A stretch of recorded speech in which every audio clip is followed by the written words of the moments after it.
Hello and welcome to the Raptors show on the Sportsnet Radio Network, brought to you by Campbell's new Chunky Spicy Soup. It's time to get fired up. Make sure you find the Raptors show wherever you listen to podcasts and subscribe. And please rate and review the show. I'm your host, Wayne Lou.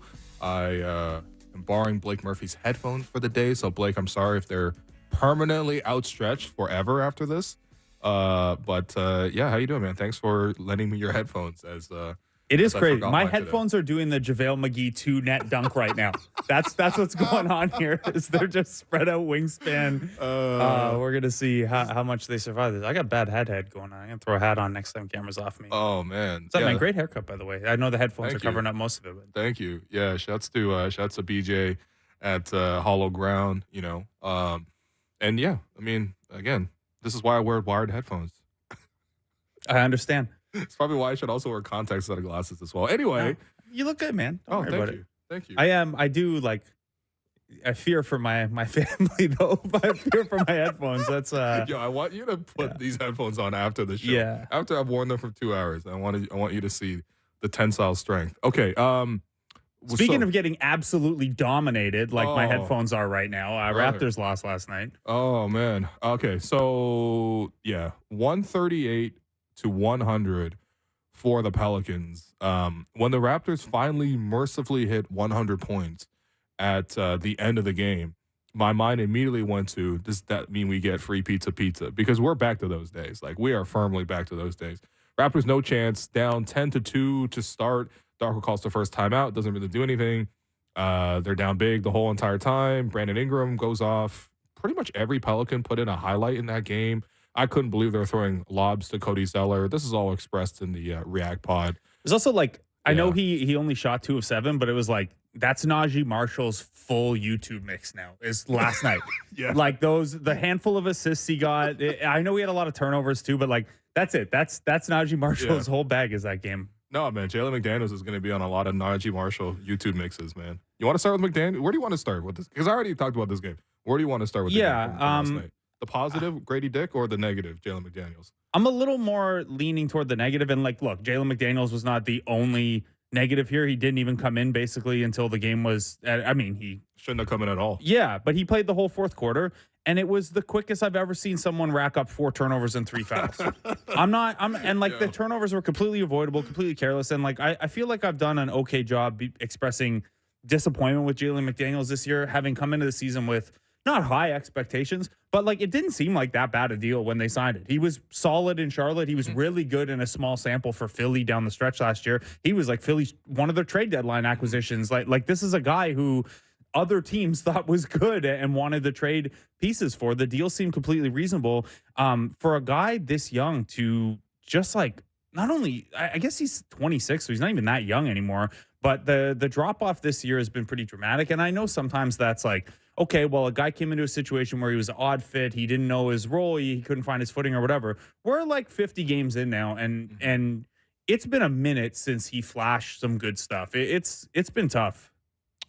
That was just unacceptable on any level what he did. And I get it. It was a 30-point blowout in the fourth quarter. But the type of mistakes, the elementary type of mistakes, the fact that he was taking it one-on-one so many times as well, the fact that he allowed Alvarado to sneak in from behind for those steals, look, it's already garbage time. The least you can do is just get it through, come through with a little bit of pride. Mm-hmm. He was opportunities where he was getting dunked on or he was ducking out of the ways for dunks too. It was just pretty bad. Obviously, that wasn't the reason why the Raptors lost, but at least you would like to see what Chris did in the fourth quarter, or what Jordan Noir did in the fourth quarter. What pretty much anyone, Grady hit some shots in the fourth too. So none of these guys had perfect stints, but Boucher had 11 and 6 with a block. Yeah, in his 12 minutes of garbage time. He's going to start and end his Raptor career with the same thing: productive third unit minutes. By the way, I looked this up last night because there was nothing else to do in the fourth quarter. Yeah, Chris Boucher now in all-time Raptors bench points. Okay. Has 41% more bench points than the person who's in second place. Really? Which is Terrence Ross. Wow. He's got over 2,700 career points off the bench for the Raptors. And T. Ross is next at 1,800 something. This is of all time history. Wow. And even if you wanted to include the playoffs, then Patrick Patterson gets a big bump or whatever. Boucher's still lapping everything. Patrick Patterson got points in the playoffs? Yeah, apparently. This news to me. He bumps the number 2 if you include the playoffs. One of my favorite stats is I went to game 4 against the Cavs in 2017. The first sweep of 2, right? And I bought tickets in advance, obviously, otherwise I wouldn't have chosen to go to game 4. And we started DeMarre Carroll and Patrick Patterson, and they literally combined for 8 points. Sick. And I was just like, I was out on it after that point. Yeah. Anyway. That's great. Yeah. This was a bad game last night when we're already reliving bad 2017 memories. Last thought on McDaniels is just like I do think this is indicative of something that's irked me about this team generally, which is this should be at this point in the season a team that is very hungry and a team with a lot of guys who either have something to prove because Emmanuel quickly wants to prove the Raptors were right to bet on him and he should have had a bigger role and he's headed for RFA. Scottie should want to prove that, yes, he's the number 1 guy. I actually thought Scottie was solid last night. It was. He had a really difficult job of toggling between Zion, Ingram, and JV. And look, I'm not sure prime Kawhi slows down Ingram in the third quarter last night. Yeah. I mean, he was hitting and everything. one. Remember the one where Yak rotated over and contested him as much as you can, 7-footer, everything. He's falling backwards. He's literally getting fouled by Jakob, and it's still a perfect swish. The level of offensive talent, the differential between the two sides was just kind of nuts. And to me, it was like, look, the Pelicans are a good team. They're 7-8 games above 500 now. They're in the play-in picture in the West. Even compared to that level of a team, the Raptors didn't have anything close to the firepower. CJ would have been the best scorer for the Raptors last night. Ingram would have been the best scorer. Zion would have been the best scorer. Yeah. And that does concern me because, I know it's second half of back-to-back. The Raptors did play poorly, whatever, but the level of talent disparity between the two sides was, the biggest shock to me. Yeah, Trey Murphy had a bad game and still looked like the best player on the floor at some points when Zion and Ingram were sitting. It was tough. And we know I'm fond of Trey Murphy, but not the best. So I think, so again, where I was going with that is just that lack of compete level up and down the roster right now. And we saw from Gradey and Boucher and a little bit from Wara last night, fine. But this is not a team that should, based on where they are and based on where all these guys are individually in their career, they can't be coming out and having this poor performance out of the gate. It's inexcusable even with a talent gap. The other thing I thought with respect to what you're saying about this is a Pelicans team that's only a play-in level team in the West. That's how big the gap is. Do you not watch this Pelicans team? And anytime I watch it, Zion only took 8 field goal attempts to play 22 minutes last night. They have an even higher upside if they maximize here. Don't you think the Pelicans should be better than this? I think they need a distributor more than anything else. Yeah. Because they have CJ running point, 3 assists last night. Yeah, exactly. And so I think they definitely need a natural distributor with the group, but they have a lot of really great pieces. Zion, obviously, it's his own wild card onto itself. But yeah, no, I agree with you. I think maybe a defensive center might also help in a way, just because there's a ceiling with JV teams, for not people who don't to know, spark JV Hive. Will invented JV Hive. I still have the email from the first piece Will ever wrote for Raptors Republic. Hey, can I put this up? Yeah. What do you think of this piece? It created JV Hive. So don't turn your back on your boy. I've been long enough to have inflamed JV Hive and now Scottie Hive. So it's damn, I've been around for a while, but they need so the Pelicans need a defensive oriented center and a distributor. Jakob and Dennis Schroeder for all their young guys. Well, Jakob looked good last night. You want to talk about that? I mean, Jakob, so obviously the first game against Houston was really, really bad. Yeah. He ends up fouling out in 20 minutes. 2 games since, he's missed 2 shots. Yeah. He's, I think, 15 for 17. And he's been pretty solid defensively. I mean, it wasn't enough to slow down the Pelicans, but still, I thought he tried his best. Did you like the idea of him guarding Zion? Yeah, I thought it was fun. Oren had mentioned it that we've seen some teams do that, center on Zion and then have someone else guard JV. That way, if it's a McCollum pick and roll, if it's an Ingram pick and roll, you have some switchability there. Sure. And then, Zion's not generally spacing out to above the break. So your center who's on Zion can still provide a little bit of help from there. The risk is always, well, then Zion's lurking in the dunker. And if that center has to help over, you're going to get yammed on relentlessly. It really only came up the one time, and it was when Zion kind of attacked out of the corner and had that crazy Barkley finish along the baseline. They did a good job holding him to only 8 field goal attempts generally. So I thought it was fine. I thought Ingram was the primary problem. I also thought New Orleans does some, despite the lack of natural distributing, they do some clever stuff around Zion with just how they like obviously there's nobody in the league who's not going to need help when Zion's guarding them. Yep. But the Pelicans do a good job of spacing vertically. So like normally I think we think a lot of spacing as horizontally, right? Like get a guy in the weak side corner, make sure that the help has to come very far. But the Pelicans, when they go to Zion in the post, a lot of the times they'll have like 4 above the break or 3 above the break and someone not all the way low, so that you can't have that like baseline help come over. Everyone has to be from kind of the free throw line and above. It didn't come up a ton again because Zion they didn't have to run a lot through Zion yesterday. But I came away more encouraged by the Pelicans. I think I've been kind of a Pelicans downer this year, despite liking a lot of their talent, because it just doesn't look as good as I think it should when I tune in. And like the Zion at center lineups haven't looked all that great and stuff. But I came away yesterday being like, man, this team can really cook offensively, and there should be a higher gear here. I don't think they're that far away. Like, I look at almost like in the way where Minnesota like went up a level of seriousness when they got Mike Conley. Like even a Mike Conley level distributor who set the table, get everyone involved, organized would be good. Like this would be a good Kyle Lowry team, for example. Yeah. If he were to look in that direction, which I don't think he would, but they're only 13th in offense. That feels inexcusable. Yeah, I mean, given the players that they have there. Zion is infamously unreliable, too. But that's only part of it. He's actually having a relatively healthy season. I also just love Ingram. Bro, how could you not love Ingram at the end there? It's like the prettiest.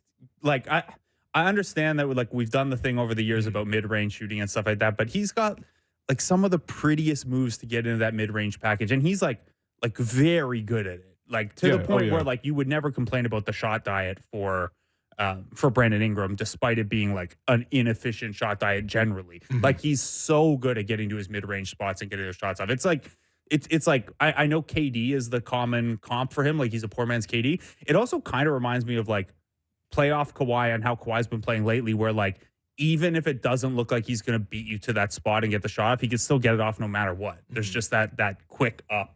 And then Ingram's obviously got the length on top of it. So maybe I just also really want to talk about Kawhi today. No, trust me, we'll get lots of Kawhi talk later on. But the funny thing is, there was that graph that went around recently of like highest release point in the league, right? Like what's the height of the ball when it's getting shot? And obviously KD was close to the top, and Wemby currently is number 1. Like Ingram must be like number 3 in the league in terms of just high. Like I don't even know how you're supposed to contest it. Again, Jakob Poeltl fully outstretched, trying to contest, ends up fouling him, and he still switches the shot. I like that at least Dennis Schroeder was at the very end. He's like, okay, 5 threes is enough. The crowd is all standing up. Everyone's cheering. We're down 30. I'm going to take it upon myself to make sure that Ingram can't get this final shot off because they were desperately trying to work dribble handoffs to get back to him, and I think he actually got the block. But aside from that was the only moment of defense played. Gradey Dick scored a career-high 22 points last night. Grady's turned the corner since coming back. So what'd you see from Gradey at least? Yeah, I think it's good, man. You're starting to see some of the off-ball stuff that, obviously he's going to need to hit shots, right? Like that's it. That's what's his bread and butter in the NBA. But the difference between you being just a spot-up shooter and having a little more to your game to where you were a lottery pick is some of that off-ball stuff. Some of the being able to work as a screener, and then after you set the screen, get into something, to be able to pump fake out of the corner and get into something base, like keep your defender on your hip as you I think that was against Najee Marshall too, actually. The kind of pump fake out of the corner and then get him on the hip for the little short corner shot. Those are the kind of things. He has some passing verve too that we've mostly only seen in transition, but if the Raptors develop, have more space in the lines generally, or he starts playing a little bit more with the starters, you'll see that come to life. I've been encouraged that, again, the shot is the most important thing, but how quickly the shot being back a little bit. And we talked about this early in the season where even though his shot wasn't dropping in the first couple games, he did a lot of this off-ball stuff. He did a lot of the movement stuff that at least helps your team. Like there's a gravity to you, even if your shots aren't dropping. And then when the shots weren't going down, the confidence seemed to fall apart, where like it was a lot of pump faking when you don't need a pump fake, step into a floater range shot that you don't have in your package yet, or travel or something, force a bad pass because you don't, trust your ability to sidestep for a 3 or something like that. And then we saw a lot of that with the 905 where like, there was no point guard down there at that time either. It was awkward, but I'm a little surprised and very encouraged at how quickly it's come back at the NBA level, given where he last was when I saw him with 905, which was, it was improving, but he didn't look ready for the NBA yet. Yeah, I mean, to make the comparison, like at a same age, I did this number with you, but like he was shooting worse from 3 at the same age compared to Bruno in the G League, which is obviously, look, he's a much better shooter than Bruno. My point is that he was really struggling with everything. For him to come back and bounce back this way is really promising. I think number one, for him to score twice on baseline out of bound plays, that's going to be huge for him as a movement shooter. They should look for him a lot on those instances, and that's something where he can find a way to get his rhythm. I think number two is just like, because he established himself as a shooter, some of those up fakes, step through, finish at the basket, just open up a little bit more in his game. And I think the number three is just like, what I guess the only upside to a game like last night is like you can play free. Now you can play free like McDaniels and take a 3-on-1 pull up three. But yeah, I mean, the other way of playing free is like, especially as a shooter, you get to take as many shots as you really want, be more like selective with it. You don't have to hunt it every single time. And yeah, I was really happy for Gradey to break out. I thought he sounded really mature in the post game too. He like didn't really want to take any celebration out of it. He's just like, look, we lost. Yeah. It's tough. And like he seems like his head is on straight. You know what I mean? Yeah. And I think, look, there's no way it hasn't been a bit of a humbling first pro year for him. Like we talked about it when he first went down to the G League. Like I basically asked him, like, how is your confidence? He's like, I haven't had a cold streak since I was like a child. Like, I'm not worried about my jumper. But as that was at the start of the G League. Then you're talking about a month later, you're still in the G League, and then like you're pulled out of games for this conditioning program. I don't think you have a choice but to let that humble you a little bit. And he's really seen how much work he has to put in. He's also probably, it's probably front of mind that in his third game of his career, he got 16 points in a close game against the Sixers. And then very shortly after that, he was in the G League because things came apart. So I wonder too, if that's fresh for him, that, hey, this only lasts as long as you're playing this well. I also thought it was really good to see that from him a night after in a double overtime game. He only played 10 minutes. And yeah, he was good in the first half. He just never saw any time the rest of the way. Yeah, I was just a little worried that maybe, he had the Chicago game where he played a little bit more but didn't get on the board. He only took one shot in 20 minutes in that game. And then the Houston game was not a very good game for him. And then, against OKC, you barely play. Where's the confidence level at? Where's your readiness level at? So I thought that was good. And yeah, I'm with you. Like the after the game, immediately going to we lost. Like what that's you want guys to say the right things and feel the right way about those things. So those are good. Were there any other positives from the game for you? Nah, honestly, Yak and Gradey, that was it. Yeah, and I thought, look, if that's the last we see of Boucher, that's a good way to close it out. I'm not saying that's happening for sure, but it does feel like a full circle kind of thing because that's how he used to always break out, was in those like garbage time moments. And by the way, the Raptors were the ones delivering these type of blowouts to other teams, but they would put the third stringers in, and Chris would come in, and he would actually be very productive, and he would always get his Boucher 3 in, which was the thing back in the day. So last night there was a lot of talk about, okay, are the Raptors going to give up the most ever points that they give up? Because I think the record is 146 points allowed. Were they going to lose by the biggest margin? I think the biggest margin was like 46 points. Yes, I'll double check this while you're setting this up, but I think I saw it from Kareem or Keeks, one of those two, maybe both of them, and it got me thinking. Hold on, this is a pretty bad loss. Raptors losing 138 to 100, but is this even a top 5 loss of just this season? Forget like the franchise record of losing, I think 46 points, right? 152 is the most they've given up. Okay. That was this one came up because against Utah they gave up 145. Yes. And it was the third most ever. Yes. I think it's 46 or 48 is the worst blowout ever. Either way, not good. Yeah. So I was thinking, well, this is a bad blowout, but it might 46. Not even be a top 5 loss just of this year alone. So I presented and gathered some of the losses, and I've just put them into 4 different buckets. Yeah. And I'll just present them real quickly. There's the heartbreaker bucket. So this one are games where you actually had expectation and you lost it in some way. So for example, earlier this week, OKC, when they lost on Sunday, blowing a 23-point lead, double overtime, multiple chances to win it at the end of regulation and overtime. And then, of course, the conversation about Scottie afterwards. That was a heartbreaker for me. The Chicago loss. This is game 2 of the season. You remember this one where they were up 17 midway through the third quarter. OG ends up fouling out. Jakob ends up fouling out of that game. A bunch of missed free throws down the stretch opens the door for Chicago to come back. You have Chris Boucher jumping at a couple of DeMar DeRozan pump fakes. Then you got Scottie with the turnover, Pascal with the turnover. and Alex Caruso hitting the game-winning three. What the Pascal turnover was the Caruso offensive foul Yes. on the inbound? Yeah. Yes. Okay. Yes. That's another heartbreaker category. The Lakers loss. All I got to say is this is shame. 23-1 free throw disparity, right? The Dakhil rant, they lose that game by 1 point. The Anthony Davis moving screen on RJ Barrett. Scottie Barnes is an all-star. Oh, wow. Okay. Nice.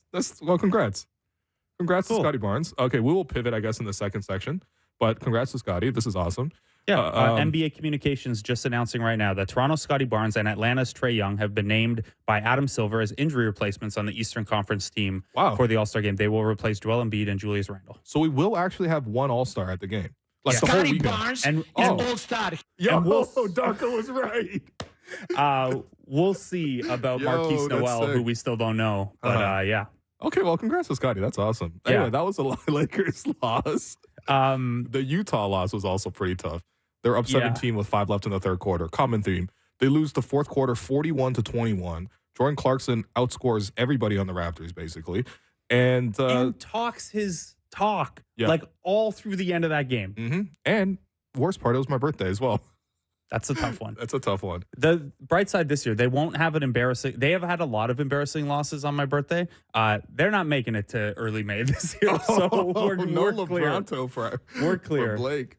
Okay, if you had a worse heartbreaker loss, you had to pick between the four. So the OKC loss, the Chicago loss, Lakers loss, Utah loss. Utah one is the worst for me. Oh, okay, interesting.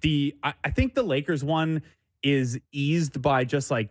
That was such a good Darko moment. And like, it was actually a rare kind of like unifying moment for the fan base this year where like everyone was on the same page. So like the loss sucked, but I think the Utah one, because like Utah was not this yet, right? Like they were still in the early stages of this. They were coming off of barely beating Detroit and they were down Clarkson and Markkanen in that game. But I remember tweeting when the Raptors were up big in that game, like how did Detroit lose this team without Markkanen, without Clarkson? Without Olynyk as well. So he was the one who balled out. That's right. Yeah, he had 8 assists, I think. That was the one for me that not only did that seem like a really bad loss in the moment, blowing that lead against a Utah team that hadn't figured it out yet, but to me, that was the moment where if you had any belief remaining that this was a good team that just hadn't played well yet, meaning the Raptors, I think you had to let it go at that point. So that's a tough one because that was a like overall feeling changer if you were holding on to a little bit of the hope still. Okay, so that's the worst heartbreaker one. I think so. I have another one. What is yours? That Chicago loss is pretty bad. It was. Remember when Dennis came on the show and he's like, "That's one of the worst losses of my career." Yeah. He's like, "I've never had emotional damage." Yo, that was actually emotional damage because it was also a repeat of the playing game, which I think was also the part that sucked. And it also like to make everything about us, obviously. While they were winning late in that game, and I don't usually start writing until the game's over because you just never know. Yeah. But I had a good idea for a good lead, and I wrote a really good lead for if they won that game, and it got scrapped. So I also lost that. What was the lead? It was basically like a kind of more like psychological thing about no matter how much we want to change and no matter how much we have the best intentions, like when the chips are down and you really need to pull out a win or you really need, whether in basketball or otherwise, you're going to rely on what you know works and what you trust the most, because that was the game where the Raptors, when they were in trouble, started spamming whoever Kobe White is guarding, we're getting that switch and we're going in the post. Scottie did it, Pascal did it, OG did it, whether to score or to pass. So I kind of crafted around that and a little bit of like, I doubt they're actually going to stick to, the system when the game is on the line. But anyway, it all got scrapped for this game was silly. That game was so silly. Okay. The second category, straight up sad losses. Okay. Ones that are just like, you don't really have that much, expectation going into it and they still disappoint you. Right. So the Brooklyn loss, they were tied 94 all at the 4-minute mark. The Raptors end up losing by 12. They score 1 bucket in the last 4 minutes. Have you watched that Brooklyn team since? Yeah, that Brooklyn team sucks. That's their signature win of the season. Yeah, like that's their only highlight. Bryce O'Neal knocks down like 6 threes or something like that. The Charlotte loss. So they were down 38-22 after the first quarter to the Charlotte Hornets. They fight back. They actually take the lead in the fourth quarter. They lose the lead. They're down 3. Scottie gets a generous foul call from Terry Rozier, who ended up stepping into this landing space or something like that. He goes to the foul line again, down 3. First free throw, misses it, and it's immediately game over. He makes the other 2, but the Raptors can't come back. They lose to the Charlotte Hornets. The Boston Celtics lost. There's multiple. There's 3 of these now, but maybe 4 of these. There might be 4 Boston Celtics losses already. Wow, they swept us in half a season. They're not winning in the Atlantic Division, man. Oh man, the Boston loss though. This one was no Tatum, no Porzingis, no Horford. All at home. They started Sam Hauser and Luke Cornett against the Raptors, and they also played what Jared Weiss called the Whites lineup, which was Derek White and plus Peyton Pritchard, Sima Luke, Luke Cornett, and Sam Hauser. Yeah. This was the Scottie can't sub back in game? No, this is a different that was one. A different one? That's a different Boston loss. There's so many. But this one, the Raptors fight back. They actually fight back all the way because McDaniels, of all people, came up strong in the fourth quarter. Scottie and Pascal carried them the whole entire game. They get to a tie game on the last possession. OJ Anunoby gambles for a pass, guarding Jaylen Brown. He doesn't get the steal. Brown gets downhill, throws a lob to Luke Cornett. Game over. Right? This was a bad one. And then this one I just have aggregated all 3 into one. The 3 Philadelphia losses, part 1, 2, and 3. Because Patrick Beverley literally came out unprompted and said the Raptors got no dogs, played the Raptors. Afterwards, after beating the Raptors, said, again, no dogs. Then he told the story about how Dennis Schroeder came up to him a little bit or Scottie bumped him on the shoulder. And he's like, again, y'all don't have no dogs. And the Raptors lost to them for a 3rd time this season. So we'll see if the Raptors beat Philadelphia last week of the season this year. But, yeah, the dogless Raptors. Yeah. Any of these straight-up sad ones stand out to you? Charlotte's the worst one. Yeah, I agree.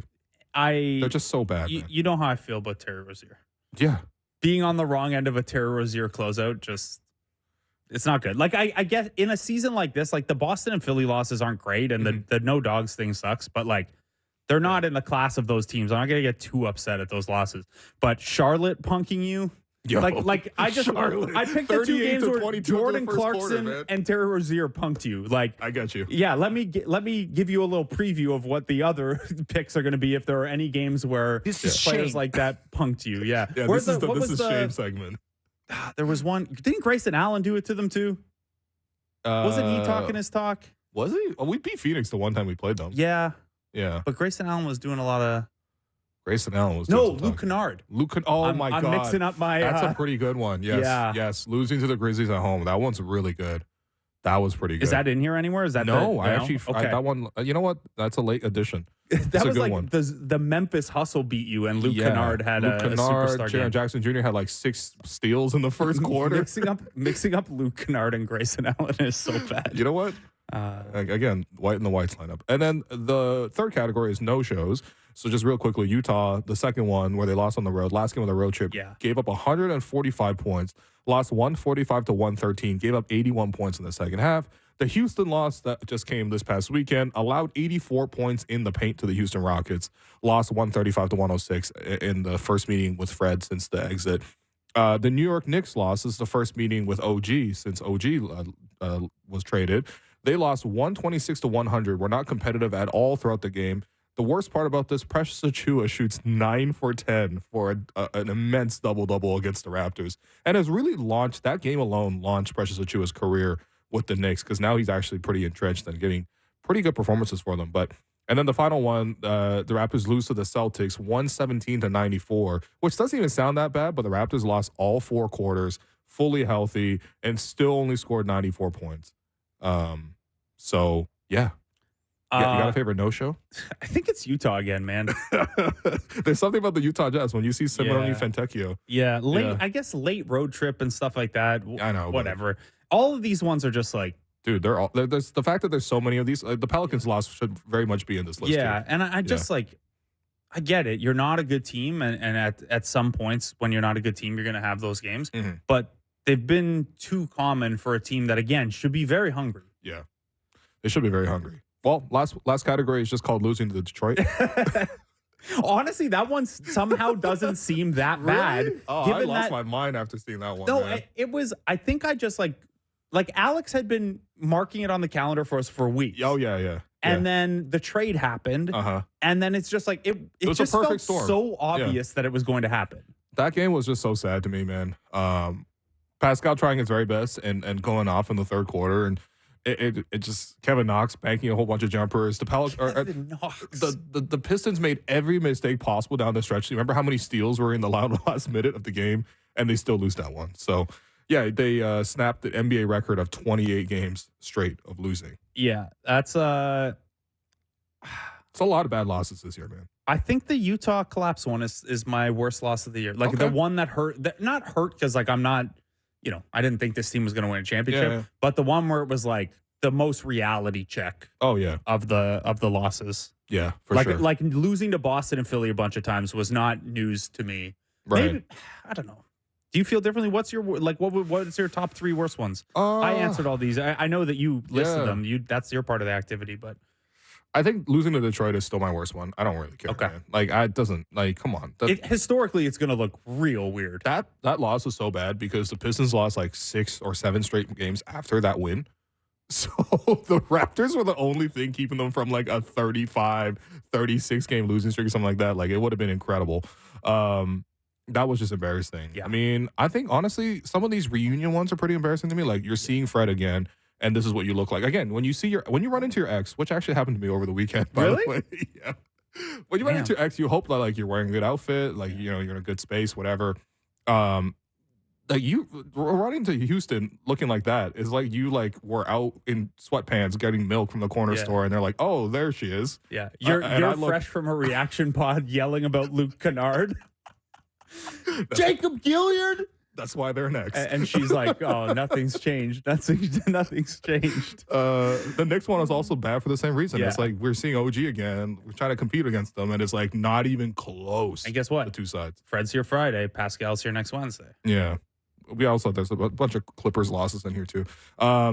Yeah, it's been tough, man. So I think the biggest takeaway from here is there have been a lot of bad losses. Yeah. And you just mentioned there were a bunch of no-shows. There were some games where they got behind big and couldn't dig out of it. Okay. So it's time now for the spicy stat of the day, brought to you by New Chunky Spicy Soup. Are you ready to get fired up? Oh, I've been fired up. Yeah, Let's go. you've been fired up on all of these. I'm So holding look, a basketball for no reason. in modern NBA times, it's not that unusual to get behind double digits and be able to come back. Sure, You're yeah. still not helping yourself out. But the Raptors have been doing it at such a crazy rate that you could have made the case early in the year that worse days were ahead based on how often they were falling behind. I saw some people make the case that better days were ahead because they kept being able to come back and things like that. Well, They have trailed by double digits 27 times in the first half already this year. What? Only Utah, Charlotte, and man. Portland. Utah, Charlotte, and Portland. So two Holy. tanking teams and a team that was in the wilderness until the last 6 weeks or so. Only those 3 teams have been down by double digits in the first half more. It gets worse. So they've trailed by 10 plus 36 times overall. That is 72% of their games. Yeah. That is more frequently being down double digits Yeah. than in the Tampa tank season. Wow. In fact, Wow. for the last time the Toronto Raptors were getting down double digits at this rate, you have to go back to 1997-98. Wow. We talking Damon Stoudemire level? We're talking Damon Stoudemire as he's requesting a trade out of here Oh, man. level. Wow. So, look, some of that is scoring is just up in the NBA. Three-point shooting is higher up. You're going to get down, but the Raptors are 6-30 in those games when they get down 10 or more. We're past the point of like comeback kids, Kyle Lowry, 30-point fourth quarter they were stuff. down 10 like after 2 minutes last night. So, yeah. 6-30, and they have not been getting down by double digits this regularly since the 3rd season of the franchise's existence. I have a sub-spicy stat for you. Oh, my. There's a lot of spice already, man. My stomach hurting. Yeah, where's the little graph on Yeah, there? the meter? The meter. Come on, That's the man. word I feel like for I'm it. on hot ones right Okay. Jalen McDaniels and Bruce Brown What about them? are both. So My Jalen two least McDaniels. favorite Raptors at the moment? Jalen McDaniels is minus 50 as a Raptor. Yo. Oh. Bruce Brown's already minus 60. What? I tweeted a list out without explaining what it was earlier. Yeah. So these are 2 of the 10 quickest minus 50s in franchise history. Because McDaniels has still only played 287 minutes. Bruce Brown has played 245. So some other 200 names, too many for both. some other names on this list. So we're talking minus 50 or worse in less time than McDaniels and Bruce Brown. All right, hit me. You look at Landry Fields in 2014, 2015. Okay, that was Landry Field was like one ulnar elbow or too many ulnar elbows or whatever. He literally had a nerve issue. He's playing I'm gonna one-handed. excuse him. Yeah, he's playing one-handed, exactly. Anthony Carter in that, if you remember him briefly being on the team in 2011, 2012. He had a head as big as mine. Yeah. Aaron Williams. Yeah, I remember him. Yeah, one of 3 Williams on the team at one point. 20% of the Raptors named Williams. And these are, by the way, getting worse and worse as we go here. Go. Michael Stewart in 2000, 2001. Okay, yeah. Before my time, but sure. Heard of him. The first Masai guy. Julian Stone, minus 50 in 119 minutes. What? Oh, yeah, I remember. Yeah, the Raptors needed a backup point guard so badly this season. It was him competing with DJ Augustine, and competing with Dwight Bikes. Yeah. And I mentioned 1997-98, the last time the team was getting behind this regularly. In only 70 minutes with the team, over 6 games, Roy Rogers was minus 56 in 70 minutes. Yeah, still better than Roy Bell's. Sorry.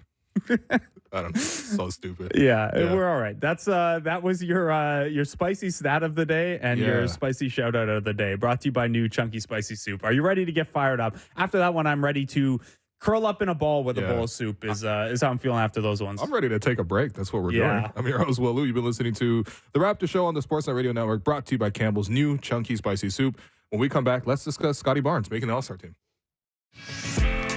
Welcome back to the Raptor Show on the Sportsnet Radio Network. I'm your host, Lou, joined by co-host Blake Murphy.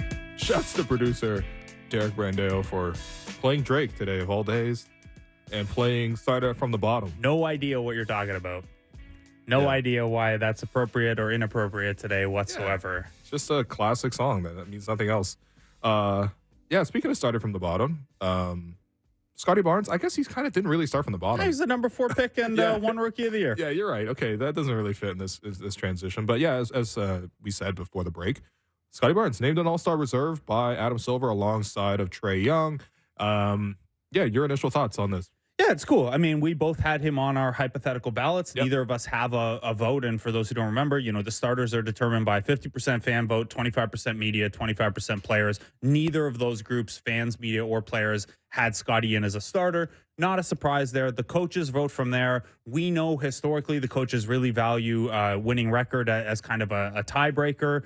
It didn't play out that way necessarily in the Western Conference, but in the East it did. But we thought, we both had Julius Randle getting injury replaced on our ballots. That bought us that extra guy. And then the Joel Embiid news has come down since. So the fact that both of us had Scottie Barnes on our ballots, obviously we believe he was deserving of one of those replacement spots. I think it's cool. I think Barnes has, earned it. This has been a trying year for the Raptors in a lot of ways. And this is a nice bright spot for Barnes and for the franchise, I'm sure, and for the fan base. I know, the fan base has been really, really hungry for this. 9th Raptor only to be an All-Star. So it already puts him in pretty interesting, there's Lowry, Bosch, Vince, DeMar, Pascal, Antonio Davis, Kawhi, and Fred, and now Scottie Barnes. It's a pretty thin class for a franchise that's existed for over 25 years now. Yeah, for sure. I think, first off, this is an instance where it's like, I'm leaving here with something. Like, at least this season will be over, and, what else ever comes from it. We've seen Scottie take this jump forward. Now, we want to see him get back to the levels that he was at the start of the season. Whether or not that's going to be easy to do with the roster changing so much is difficult to say, because there were other sort of players here who can have made that a little bit easier. But nevertheless, like, the best player on the Raptors all season has been Scottie Barnes. Him taking this jump forward has really been the number one reason to tune in. Like, you tune in to see him take over, play both ends of the floor, grow his game. Now, of course, that's going to come with ups and downs, right? And we saw that in the same game, the OKC game. He played like an all-star for 3 quarters and then was kind of not near the ball for the overtime periods. But again, that's going to happen with a young player. I think the most important thing is you see him play at an all-star level already, just get him to stay at that level and then continue to raise the level of his teammates. Because I think the next step, once you make the all-star, is hopefully you get in that environment where, just like, for example, Scottie's been named to the select team, to the USA group for the summer. Now, it's very unlikely he goes to the actual Olympics and makes the final 12. But you get in that environment. You see how other great players work, how they develop, how they interact, how they carry themselves. And, you get do the same thing, I guess, at All-Star Weekend. Now, this is already his 3rd All-Star Weekend because he was in the rookie game and the sophomore game, But still, you get more and more reps in that sort of context, and hopefully it makes them hungrier, hopefully it makes them want to come back and continue to lead the Raptors and let them grow. Because I've said many times, like, the team has been handed over to him firmly. Mm-hmm. And he's the youngest guy, which I think the team has ever been given to be honest. There may be some instances where I suppose you could say Vince, but there wasn't even much of a team to give at that point, you know?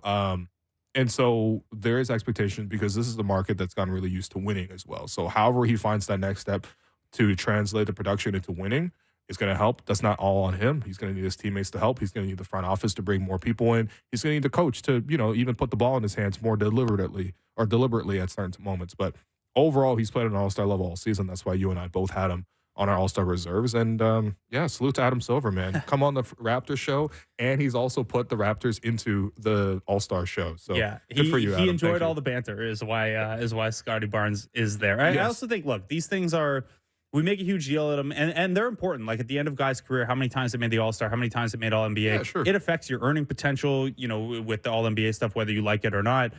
It's probably something next CBA we need to move away from, but it's a thing that's real.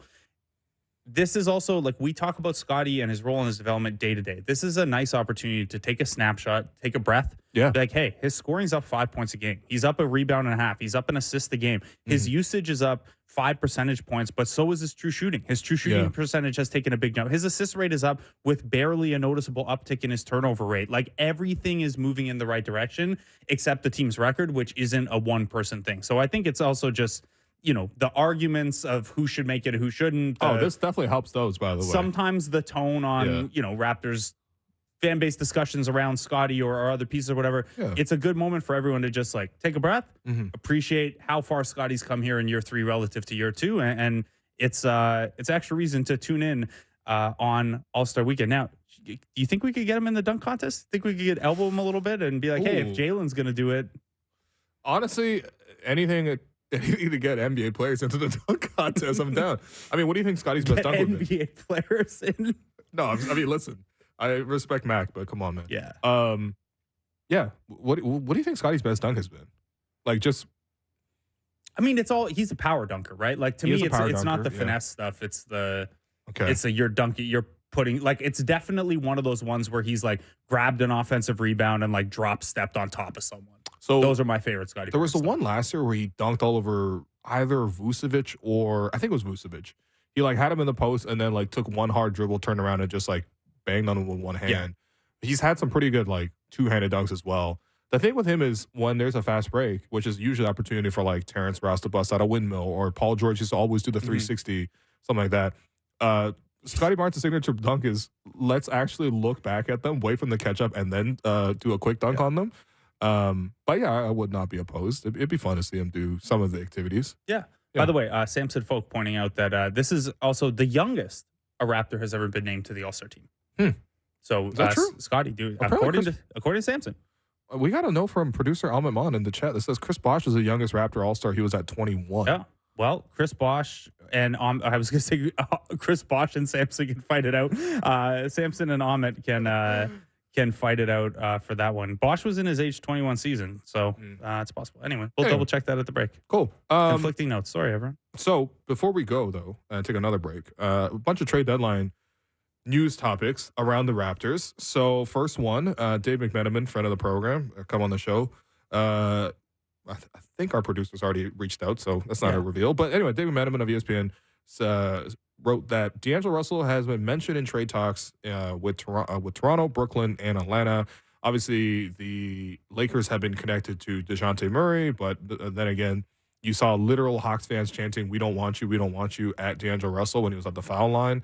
Is that going to necessarily inform whether or not he's going to go there? Who knows? But I mean, you could see, for example, D'Angelo Russell being taken into Toronto as a third party. You might see Bruce Brown going these kind of trades. You've seen Bruce Brown connected to the Lakers as well. But yeah, your thoughts on just in general taking D'Angelo Russell back for Toronto? I mean, look, D'Lo's he's not going to fit the core of what you're doing long term. Like he's 27. He can opt out of his contract after this year, which is a positive and a negative because, you know, if he doesn't opt out, that's $19 million. That's a good chunk of your offseason flexibility there. D'Lo's a cool player, and like I like his game aesthetically, but like he's not going to be a piece that you add into the quickly RJ Barnes core. You would be looking at the next move for Russell and either taking him on because you anticipate dealing him again in the offseason if he picks up his option, or just, treat him as an expiring or whatever. It would be about the other asset you can get in a deal like that. I think more than D'Angelo Russell specifically, unless you have a strong take on D'Lo. I mean, he's been balling out. Yeah. I mean, he's a good player. He's a good player. I think it depends on what you think of Quickly long term. Yeah. Not to say that D'Angelo Russell is going to be here long term, but do you want, because you saw even yesterday's game, for example, Quickly was struggling, and Darko's option, as it typically is, there's a problem on the Raptors. It's time to put Dennis Schroeder in the game. And you think that's changing with D'Angelo Russell in there, though? We got 3 point guard lineups, I suppose. He did that in OKC, but I mean, I think that if it depends on whether or not you feel like Quickly needs a second point guard to play off of. I think it's for Quickly, it's probably having more bigs to play off of to give him more space on screens or lob threat or things like that. But I mean, at this point, I wouldn't be opposed because he could put the ball in the hoop, but I don't really see a long-term fit for Russell here in Toronto. Yeah, I don't know. He's not a guy who's like going to raise the floor for you. No, and I wanted to throw some of the. I have a mailbag up at sportsnet.ca that goes into some deadline stuff. Thank you to everyone for all the questions last night. And I wanted to throw some of them at you. Maybe we could do that in segment 4 as well. Okay, but let's do it. The D'Lo thing, the Raptors being used as a third party in trades in general, even if it's a Bruce Brown trade, the Raptors are. I mean, set if we up, got D'Angelo Russell out of a Bruce Brown trade, I'm okay with that for sure. Yeah, and I think you'd hope to pick up an extra draft asset somewhere in there. Okay. But more interesting than the specifics of this, because you could throw Rui in there instead. Yeah, you could. I don't know. You could. It's like a couple people threw PJ Washington at me as like, what if a 3-team shakes out this way? Sure, why not? More specifically, though, the idea of the Raptors are set up to have a bunch of cap space this season right now. We know it's not the greatest of free agent classes. We know that cap space is about more than free agency alone. It's about using that flexibility to pick up assets. Are you okay with a trade that, say, brings back longer term money if it means, in Russell's case, he can opt out, so he wouldn't be the long term piece. You'd probably be looking at a prospect or a draft pick in there to sweeten it. But say a Rui where he's got a couple years left and that is part of the thing. Are you okay with that use of the cap flexibility the Raptors have built here? Or are you more in a clear the deck and it's only prospects and picks that matter to me mode? We played Jalen McDaniels and gave him the ultimate green light last night. I'm okay with taking back Rui Hachimura in any context.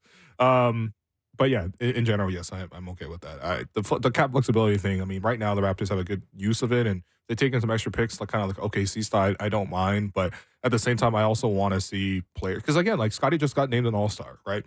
Like when Chris Bosh was named an All-Star, the next season the Raptors changed management, changed whatever, and they got enough pieces in that they could win 47 games that year that they won the Atlantic Division, which, by the way, the Raptors have not won a single game in that division this year.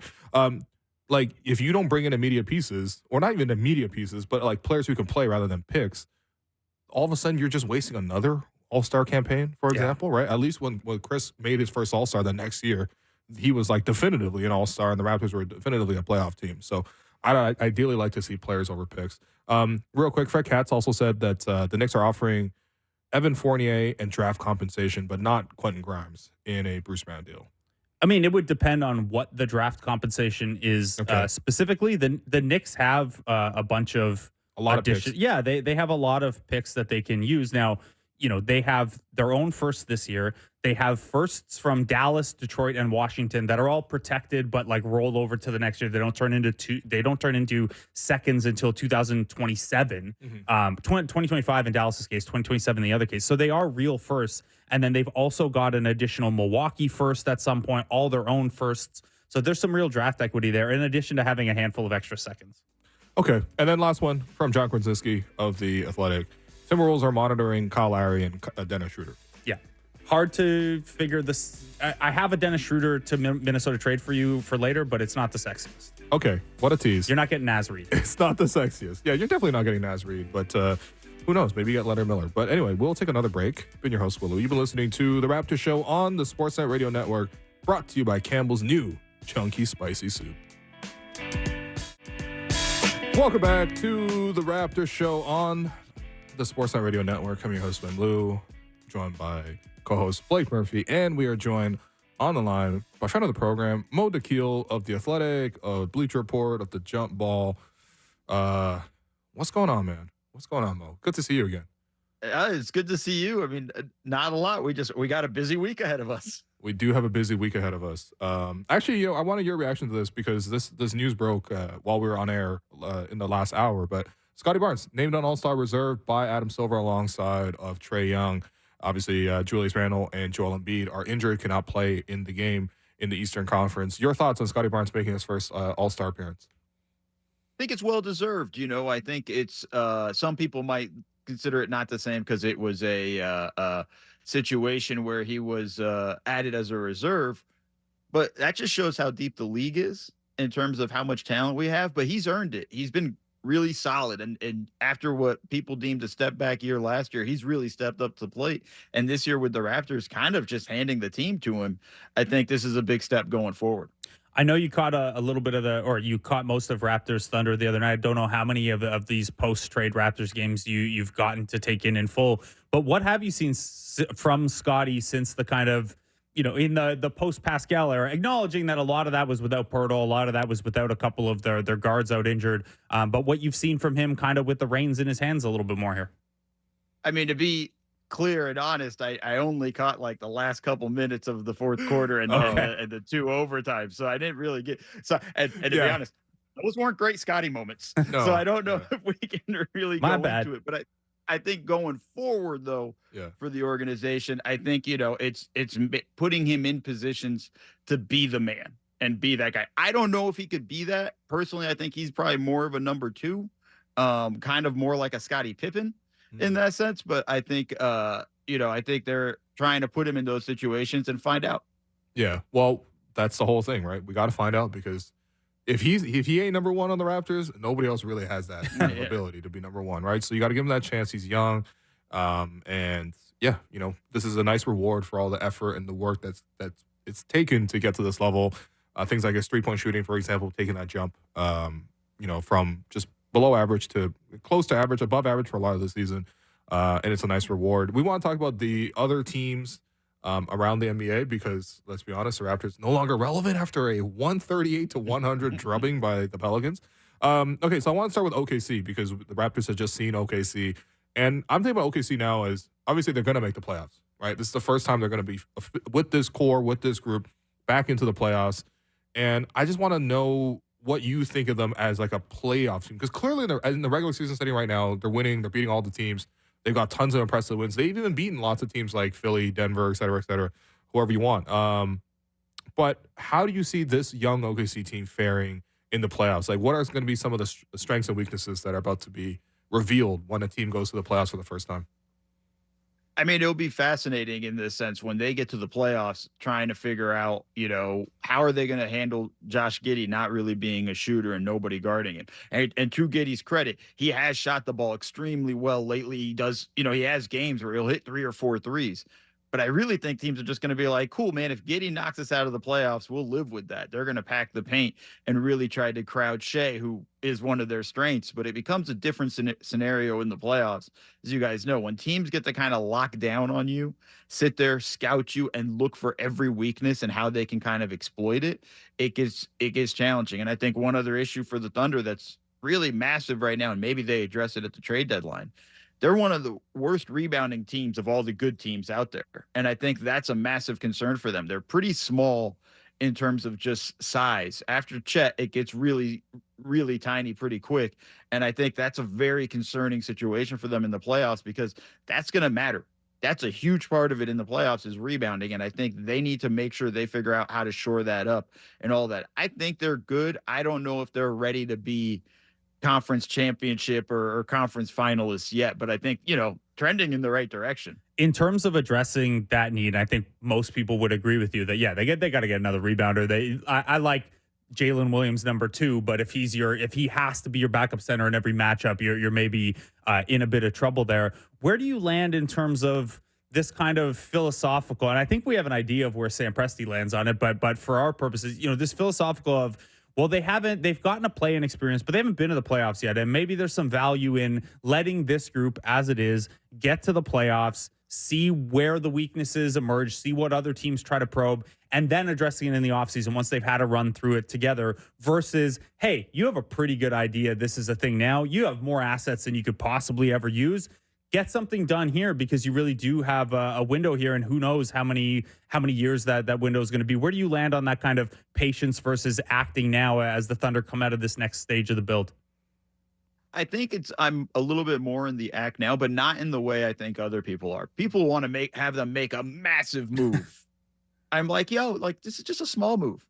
Just get another big guy. You're looking at a backup big. I mean, maybe it's something as small as Andre Drummond. I was texting friends the other day going like, this is actually while watching that Raptors Thunder game, Jakob Poeltl might make a lot of sense. I think there's a lot of that kind of stuff in that area. And again, they have so many assets. They don't have to make a massive move right now. I think in the long run, just see where you're at. But I think if the right opportunity comes and it's not as major of a cost, I would make a move. We know this is a problem. We have enough data in the queue. It's not a small sample size or anything like that. We know this is going to be an issue for them. If you can address it, especially if it's not going to cost you much. Yeah, and I think that there is something too with, like, for example, Bertans, right? This year is on the books for 17. I think 16 next year, unguaranteed. Partially guaranteed. Partially guaranteed, yeah. Like, you only get so many chances to trade a player like that. You know what I mean? Like, you get to essentially take a guy who is not doing anything, obviously, on your roster, take one of your literally 40 picks, and go get somebody who can help you right now. I think the worst thing is for this group, because they're moving in such a good direction and they're on such a steady rise. Like, the first playoffs is like a wake-up call for so many teams. We saw that in Toronto for a long time, for example. Raptors would have like 56-win season, and they'll be in the first round 1-8 against the Pacers, and it'll be a 7-game series, and it'll come right down to the wire. And that was actually considered a breakthrough, because the 2 years before that, they lost in 7 to the Nets, and they got swept by Washington. Like, for a young team, like, you don't want to see the win taken out of yourselves. Now, clearly, OKC is more talented than that Raptors team, but yeah, like, get a big, get somebody who, maybe a little bit more size on the wing as well. I feel like most teams can use a little bit of that. And maybe even a guy who, I guess, secondary scoring wise, because you saw what the Raptors did, which was send a double at Shea. In the first half, it was when he got inside the 3-point arc. In the second half, it was before he even gets in the 3-point arc. Yeah. So are you guys confident, I guess, that there's a secondary scorer for OKC there that's can already take on that role? Well, and I'll kick this to Mo, but as a pivot, how different does what the Raptors tried to do to Shea look if Jalen Williams is available? Like your confidence level, Mo, in Jalen Williams being that guy for OKC and filling the need of an extra secondary scoring option when healthy. I think he's that guy in their future. I think that's, whether that's something that it's going to be the consistency of it, like he has to grow into that. I think we see that. I think he can definitely be that guy. There have definitely been games we've seen where he's come in and really kind of helped, extend a lead or put them in a better position or cut down a lead with Shea on the bench. I think he's very possible, in that second kind of ball handler, sort of creator, second scorer scenario for them. And I think you have, a guy like Chet, who, he's going to play in all this space that Shea's going to build, and create on his own. I think all of that stuff kind of helps them in that scenario sort of kind of come together in making sure they have that second and third option in that area. And I think it kind of waffles between the two guys, between Jalen Williams and Chet Holmgren as to who's the two guy that night. But I think in the long run, I think Williams is set up perfectly to be that guy.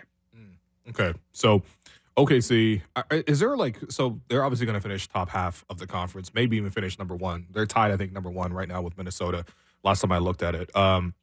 Is there a bogey team for them that could really scare them? Because, like, for example, the Raptors played the Pelicans last night. I'm looking at the Pelicans. I'm like, damn, this team is huge. They could really give you a team some issues. Last year they ran into Minnesota, who gave them a lot of issues with their size. So is there a bogey team for potentially that you see what the team as is? I mean, one team I'd be kind of afraid of if I was them is the Lakers. I think, the Lakers have already beaten them twice. They got a lot of size. And, LeBron's LeBron. And we know he, assuming they're healthy, they're really a problem matchup for those guys. I think it becomes a very difficult scenario for them in terms of how they have to play and how they have to go through things. And I think that would be a team I'd look at. And then just, any team with size. I think another team, though, that doesn't have a ton of size, but is a problem for them also, is the Clippers. I got to watch the Clippers beat them, up close and personal here in LA. And I think that's something that's, that's 3 guys that can light it up at any moment that they have. It's very difficult. And as good of a defensive team as OKC has, it's hard. it's hard to stop everything. And then the Clippers just kind of coming off the bench got a lot of firepower. So Yeah. I think those are two teams I'd be really worried about if I were the Thunder. Okay, so let's talk about the Clippers. Sorry, I got one more on the Thunder before ahead, we go pivot, ahead. if that's okay. Yeah. So Mo, you obviously break down a lot of X's and O's. I saw you post a video on your Twitter of the key ATO that the Thunder ran to get Aaron Wiggins that bucket at the basket to force overtime in that last game. They're number 2 in the NBA in points per possession coming out of timeouts and dead balls. Obviously, some of that is offensive talent, but what else is it about them that makes, like, there are other talented offensive teams, better offensive teams than OKC, who aren't as effective in those ATO situations. What is it about the Thunder and Mark Daigneault that's made them so effective there? I think it's Mark Daigneault stuff willing to use Shea as your screener. Like, how many teams do we know in that instance are, hey, we're getting the ball into our best player's hands? I mean, they run Shea off a down screen, and then he just turns around and sets the back screen for Wiggins, knowing that, hey, the defense is going to collapse on him. This is the play. This is going to be open. And I think that's a willingness to just say, hey, we're going to do all sorts of stuff in terms of that. All 5 guys on the floor, 4, I guess, when you're inbounding, the 5th guy can't shoot it from the taking it out. But I think, they're the understanding of, hey, we're going to use everybody and put everybody in good positions. We're going to understand how the defense is handling things, and we're going to counter to that. And I think Mark Daigneault, that's the reason why he's probably going to be coach of the year. Yeah, that play, by the way, was great because OKC does run a lot of like guards setting screens or wings setting screens, and I think it was similar in effect where this is the same reason why Steph is such a good screener. It's like you don't want to help off that guy, but if you are that guy is then setting a screen, you are creating a 2-on-1 advantage essentially because that man is never helping off of Shea. So in this case, I think it was Dennis Schroeder who didn't want to get off of Shea, just like we've seen countless instances of Steph setting back picks, things like that. Okay, I want to talk about those Clippers as well.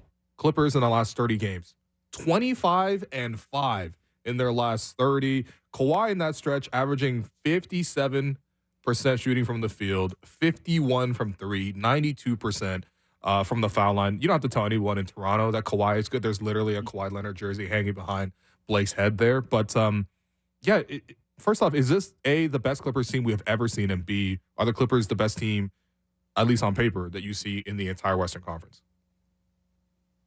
They're the best team since the first time they got together. I think this is the best Clipper team since the first Paul George and Kawhi. We kind of get lost a little bit in the fact because they blew that 3-1 lead against the Nuggets in the bubble. But before the whole stoppage of the season, they were one of the best teams in the NBA. So we get a little bit lost, but they're right in that mix. Okay. This team might be a bit better, but it's comparable in that sense. As to your second question, I don't just think they're the best team in the Western Conference. I think they have the best roster up and down. I think the Celtics have the top 6 players and the best top 6. But I think after that, the Clippers can beat them. I mean, Russ is coming off the bench and is doing a great job changing the pace. Norman Powell's not getting enough love for potential 6th man of the year. And I know that's another former Raptor for you guys. I do have concerns in terms of their bigs with Zubac kind of being a little bit injured, but they have enough firepower. I mean, I didn't even talk about Amir Coffey's been phenomenal for them this season. Folger soldier. You got so much, for this team. I think they're a lot deeper than I think people realize. And I think that's one of the things where I look at them going like they have the best roster. And, again, it's with them, we have to look at it, assuming good health, it's such a big thing and we're going to knock on wood for them. But like, I think they have a legitimate chance to win the championship this year. Yeah, and to your point about them versus the Celtics, I mean, the two teams did play each other recently. I watched a decent amount of that game, and it was in Boston. And the Clippers won, 115-96. It's Kawhi and Paul George against 2 guys that Boston people pretend are Kawhi and Paul George. Ooh. By the way, shots fired. The Kawhi stats are absurd, and I think I want to bring this up with you because, you were formerly a video coordinator with the Spurs. I think one Kawhi was there. I remember that's back in 2019. We used to bring you on the pod. I was not there. I was not there when he was there. I missed him. Well, you missed out on this. Okay, this key stat. So Kawhi Leonard in the games that he's played, obviously he's missed a lot of games in his career. In the games that he has played, Kawhi Leonard has won 73.4% of all NBA games that he has participated in, right? So essentially, he's a walking 60-win team. So that's what 73% means. And to put that in comparison, Kevin Durant has won 63% of the games he's taken part in. LeBron, 65. Steph Curry, 65. Clay, 67. I put Clay in there because Steph and Clay, they have a slight, not perfect overlap. even the big three Spurs that he was part of, obviously, Tim Duncan 72, Manu Ginobili 72, Tony Parker 71, Kawhi is at 73.4. It's better than Kareem at 69% for his career. So I don't know. I just wanted to appreciate Kawhi of all days, but That's just an unbelievable stat. Okay, That's absurd. Mo, I even threw at him the one guy that you would think, one guy synonymous with never losing. It's even a higher winning percentage than Mr. Championships only Patrick McCaw, who's at 72.4%. Yeah, that was a great curveball you threw at me because I was like, who did I forget here? Bill Russell? He's like, no. Patrick McCaw. Who also has a G League ring in addition to count it. Yeah. Yeah, no, the Clippers are incredible. I mean, best team in the league. Blake, are you almost there with them? I'm getting there, yeah. Okay. Like I feel pretty good about them. I guess the one concern is always, can they stay healthy? Mo, if other than health, because that obviously applies to everyone, and especially when you have Kawhi and Paul George. Other than that, what is the thing that could trip the Clippers? Obviously, the West is so good that like you might just lose a series and be a good team. It's not that big a deal. Is it the fact that it's a Tice Plumlee backline, but behind Zubats? Is it that man spot where you're maybe not as comfortable night to night as you'd like to be? What is the one thing that you think could trip them up? I mean, I wouldn't mind having one more shooting big. I know Tice can kind of knock down some threes, but adding one more, maybe a guy like Kelly Olynyk at the deadline might be something that would be a great move for them in that sense. And I think that would be I think make everybody feel better about their size. One other thing that might trip them up, and this has nothing to do with who they could trade for or whatnot, is we just got to make sure they get the right James Harden in the playoffs. Yeah, I was gonna say, because that's gonna be the concern that everybody's gonna have, and something that's fair in that sense of like we just have to make sure it's the right Harden that shows up. It's the Harden that they're getting now. Mm-hmm. Yeah, I mean, totally different players, James Harden and Kyle Lowry, for example, but like. When the Raptors finally won the championship, he was like third leading scorer. You know what I mean? Like, Kyle Lowry is your first leading scorer. You're not winning much in the playoffs. As your second leading scorer, there's a ceiling for what you do in the playoffs. As the third scorer, all of a sudden you have a lot of good things because you're depending on him for the table setting, the playmaking, the defense, things like that.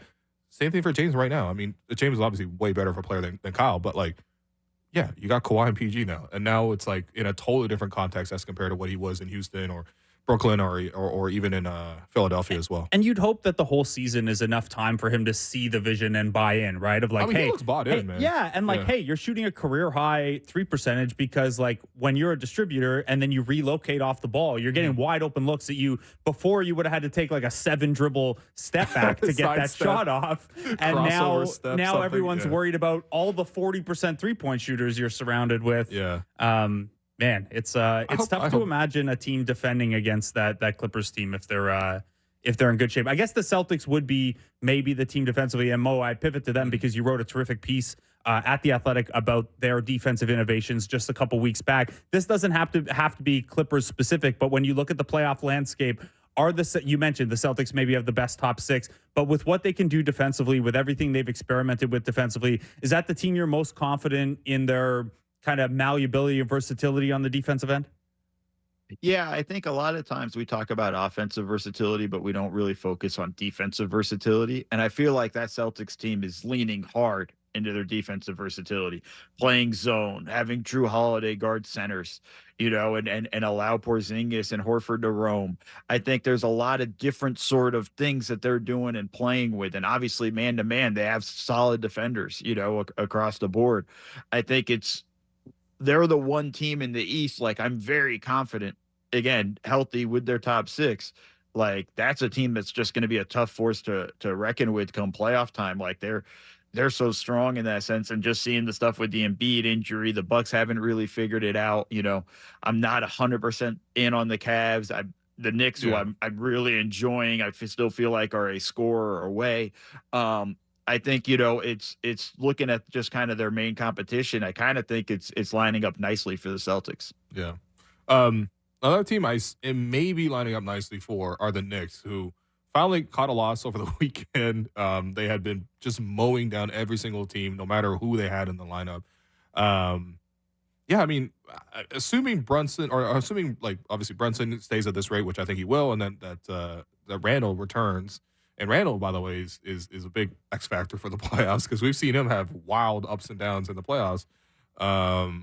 Yeah, how do you see the Knicks as a playoff team? Because they are way deeper than before, and they have a big wing stopper now in OG who can actually, which you actually need to go up against like a Boston, like even Cleveland. If they face Donovan Mitchell, no one has guarded Donovan Mitchell better than OG, for example. Milwaukee against Giannis, et cetera, et cetera. So yeah, what's your outlook on the Knicks? Yeah, I'm really high on them. I love the OG trade for them. It's another high IQ defensive player that Tibbs loves. Like, this is the kind of guy like Tibbs would create in a lab, and I think that's sort of the scenario. And we saw it because Tibbs was playing him like 40 something minutes right off the bat. Yeah. So I think, the Knicks are right there. Mm-hmm. I have a question of, can you win a championship with Jalen Brunson being your number one guy? And it's not a shot at Jalen Brunson. He's small guard. He's got a lot of stuff in his bag, a lot of plays, a lot of movements, and a lot of stuff that he can finish with. But I just feel like they're like one wing scorer away. And if that guy could play some defense would be helpful as well. But one wing scorer away, one guy who they just give it to, who's 6'6", 6'7", can get his own shot off of just about anybody. Like, that would be, the situation where I'd look at it going, there's no reason this team can't win a championship. They are just that one piece away. Can I give you the counter to that? Brunson Yes, averaging 31 last year in the Heat series. Brunson averaging 24 despite the injury. Was he injured? No, he wasn't injured. 24 in the Cavs series as well. Like, I hear you. They do need a secondary scorer, but maybe if Randall plays better, and maybe because the overall team is now shooting threes at a crazy high rate too. Like, can they act like in the aggregate between those two give up that like secondary scoring that they need? Because Brunson, I'm not worried about Brunson individually, but as to your point, they need a second guy. I mean, do you really feel comfortable saying Randall? No. In that instance, I know Randall's had a good year. I'm not trying to take you're right. a massive shot, but it just in that sense of it's very up and down with him, and he's been really good this season. I mean, all-star and everything. Yeah. But it's very ebb and flow with him in that instance, and there are times where it's like, okay, now he's going to try to start going one-on-one, and some of his decision making is not the best. It's a little bit tough for me to see that being the a consistent guy that I would depend on in the playoffs. Got you. All right, Mo, before we let you go here, it is trade deadline week. Let's not hit the star level guys. Let's leave the DeJounte Murray, Zach LaVine types out of it. You're a film room guy. Is there a more under the radar player that you would like to see moved at the deadline that you think could really help a team but isn't going to maybe grab the Murray LaVine level headlines? Well, I already did the Jakob Poeltl one with you guys, so that one. But I think Dorian Finney-Smith is going to be a guy. Listen, it's going to be wing guys. Yeah. Dorian Finney-Smith, Kyle Kuzma. Those are the types of guys that I think will help a contender if they get moved to the right spot. And I think it's not the high-level star stuff. I think those are the names that when they get moved, you're going to be like, oh, wow, they landed there. Like, that's a good move. That's a good pickup for them. And I think that would be the types of names I'd keep an eye on. Can we circle back on the Jakob Poeltl thing? Yeah. You want to workshop that a little bit? So for your show, man, we got time. For a team like OKC. Davis Bertans, Poku's expiring contract to make the money work cleanly, and then throw some picks my way, yeah. I mean, first off, not looking forward to seeing either of those guys in the Raptors. I know they're in a tough spot, but I don't think they're Poku 905 is going to go crazy, though. Goodness. Yeah, you know what? Yeah, might as well. Sure. Go ahead. But, yeah, I mean, what other can we – I guess I would like a prospect from theirs rather than just getting, like what's the best prospect I can realistically get back in there? Can I get Casey Wallace? Is that way too much? Just a hard no. They're not giving you Wallace. No, what about Ousmane Dieng? Do you think they didn't – like, is that too fringy? I mean, I think for them, they would just go, okay, the price is too high. Like, this is the problem with the price amount of assets. Ousmane Dieng the amount of assets they have, they can kind of just go like, no, we're good. We'll just roll with what we have, and then we'll make an adjustment in the offseason. Like, it's with Presti of all guys. Like, I think a Presti Masai Ujiri trade call is probably one of the worst calls you could probably be on. No. Like, the amount of like stalemate between the two of them not walking away up from an the table inch. over Lindy Waters the third. Right. Like, there's going to be, it's going to be like the stare down in a way where it's like, okay, I don't know, who's going to blink first. And I think that's probably one of the harder things to get a deal done. I mean, there could be a deal done, though. That's the thing. They have so many pieces, but I mean, that's how they got to this point in the first place. The thing the Thunder are going to think is, yeah, we've got so many pieces. We could go somewhere else. Yeah, you could go somewhere else, I suppose. But as Masai said, Jakob's the top 10 center. It's always worth it to trade a first-round pick for a starting-level center. Hopefully, there's an opportunity there. If not, I don't know, man. By the way, if the Raptors trade Jakob Poeltl, we might win like 10 games next year. Yeah. It's pretty tough. The helpful thing about any of these We got scenarios no is that, bigs, like with so many of the Bruce Brown scenarios, we're gonna kick around and have kicked around. It's hard to make the salary math work without making the acquiring team lose a piece. But the Thunder have Davis. This is why Thunder and Knicks are so easy to do this for. Yeah. They have Davis Bertans and they have Evan Fournier. It's a human trade exception. There you go. Right. The human trade exception. Mo, appreciate you. And Poku. Yeah, the human G League trade exception. Okay. Mo, I appreciate you for joining us on the program. Anything you want to plug before you go? Just stay tuned to everything, on my Twitter feed. Articles at The Athletic, Bleacher Report, podcast, Nerder She Wrote, part of the Athletic NBA show. That's really just kind of staying locked in that way. You everywhere, man. Go read X's and Mo's. Such a great name. Stop at the Jimmys and Joes. All right, we're going to take another break. Let Mo go. I've been your host, Willu. You've been listening to The Raptors Show on the Sportsnet Radio Network, brought to you by Campbell's new Chunky Spicy Soup. Welcome back to The Raptors Show on the Sportsnet Radio Network. I'm your host, Wim Lou. We're going to go around the NBA, me and Blake Murphy. But before we go around the NBA and talk about teams like the Cavs, like the Warriors, the Clippers, the Celtics, things like that. Blake, you just recently dropped another mailbag, which, by the way, I got to commend you, man. The turnaround time on this was absurd because I saw the tweet go around last night. Hey, I'm going to write a mailbag, send me some questions, blah, blah, blah. I'm sure you got like 100. And then this morning, it's already done and up on sportsnet.ca. So well done, Blake. Yeah, thanks to everyone who sent questions in. I got, I think, 79 of them. They didn't all get answered. This is back in the Raptors Republic days, I would answer every single question. Yeah, and the mailbags would be 8,000 words. If I do that here, or if I had done that at the Athletic when I worked there, I would have got fired. So I had to be a little bit more selective. Also, rare for me to post the cat on main, but I did that as well. Wow, you're putting your cat on main? Yeah. I'm not going to make the joke you think I'm going to make. Good. I'm not going to do it. Don't do it. I'm not going to do it. So thank you to everyone who sent questions in. Didn't get to all of them. I tried to focus on the deadline related ones, but I want to throw some of them at you, Will. Go ahead. Who's getting traded and for what? That's most of the whole question. That's most of the mailbag questions. Who's getting traded for what? No. Okay, so let's start with this one. This is getting traded for some piece on the Lakers. Okay, so this is let's frame it this way. Rank the likelihood of guys getting traded. So Bruce Brown, Chris Boucher, Dennis Schroeder, Gary Trent were the main four. Thad and Otto are kind of their own thing off to the side, but I'll throw some Thad and Otto stuff at you as well. Thad and Otto are the, if we need to make salaries work or something like that, or maybe we jump in on a three-way deal, kind of someone gets desperate, has a trade exception. Here's a future second, a light second. No offense to those guys. Yeah. Thad been balling though. Bruce, I would probably say 75%. Okay. I would say Chris, based on A, your reporting, B, Doug Smith also saying it, but also C, the fact that he wasn't used in so many of these games recently. It's got to be pretty high as well. But let's say I think 60. other people have reported it as well now too. Yeah. So let's say 65. Other people have bumped another 5 percentage points on there. Dennis, I think probably I would say less likely than less than 50-50, maybe 30% kind of thing.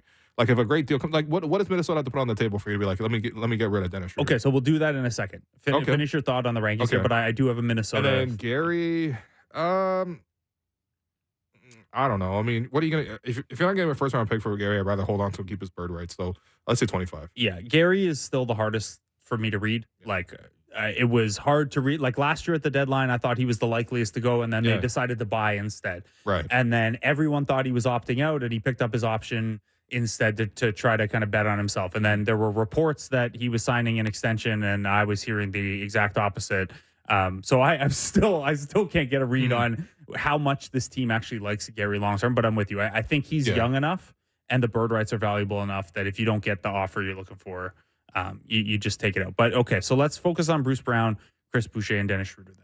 Okay. So the Schroeder, there's John Krasinski reporting that the Timberwolves are monitoring Dennis Schroeder among some other options. It's hard to make salary math work with the Timberwolves because they're, first of all, longer term, they're headed deep into the apron. So they're not going to want to add much long-term salary. And Dennis is owed his full contract for next year at $13 million. And you're not getting Naz Reid, who's the one guy who makes the contract math work. I also, sorry to some people who asked this specific one on Twitter, I don't think you're getting Leonard Miller. Like, they could have just signed Dennis Schroeder as a mid-level free agent in the offseason. It's tough to see you getting a first-round pick, like a guy who was a first-round pick out of it. Didn't Leonard? He slid in the second. Well, he slid in the second. Yeah, I know the Raptors definitely like Leonard Miller.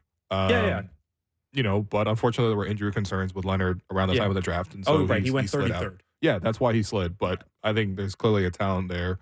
Again, somebody that the Raptors have been known and made aware of. Like, basically, if you play in the whatever. In any case, if I can't get him, he's been good in the G League. Are they gonna give him Dakhil? I don't think so. No. So here's I don't even know what else I really want. So here's the unsexy deal that I came up with. Okay. Dennis Schroeder and Jalen McDaniels. So you get out of McDaniels' second year and you reunite the brothers. Oh, now we talking. But this is what you're getting back. And this is mostly just to make the salary math work and take back next year's salary so that the Wolves aren't too deep in attack. You get Troy Brown Jr., Shake Milton, Jordan McLaughlin, and Utah's 2025 second. No, I'm good. That's the best I could come up with for Minnesota because I don't think you're getting Naz or Nikhil. It's definitely a no for me, dog. Yeah, no way, man. Wow. Let's just hold on to Dennis. It's fine. Okay. Yeah. On the Chris Boucher side. Yeah.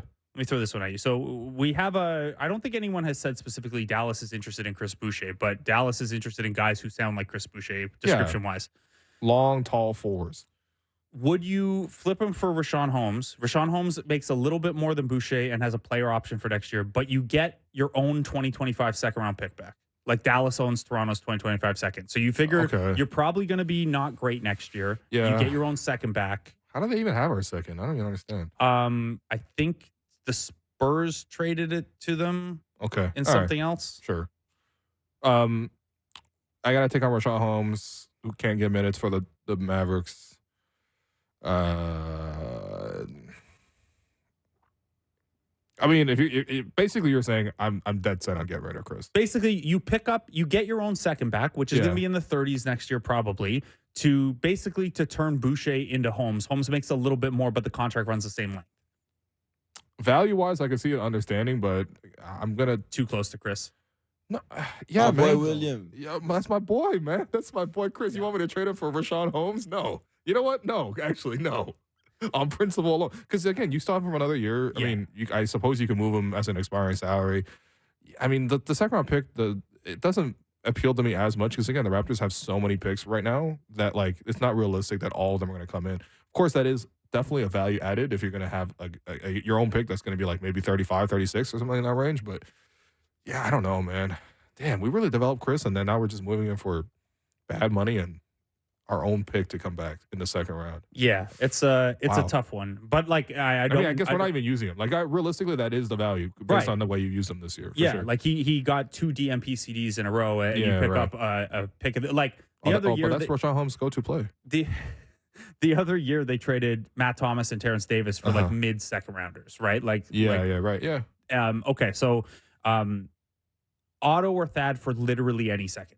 Like a team's like, hey, we're taking him into the trade. Auto for any second, top 55, protected.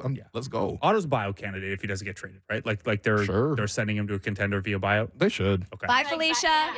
Wow. Thanks, Derek. So a Bruce Brown one to throw at you. Okay. And so Zach Lowe on the low post, and I'm paraphrasing here, but he was on and said something along the lines of like, hey, the Sixers are still operating as if Embiid will be back for the playoffs, but his opinion is he wouldn't be surprised if the win now dial got turned down just a little bit with the Embiid question mark. It's a huge variable. Of course it would be, yeah. Bruce Brown for Marcus Morris to make the salary math work. You pick up Jaden Springer and a 2026 second. They don't have a lot of draft. Like I don't think they're giving you. Okay. Interesting. You like Springer, right? He's I like Springer a lot defensively. Yeah, he's defensive player.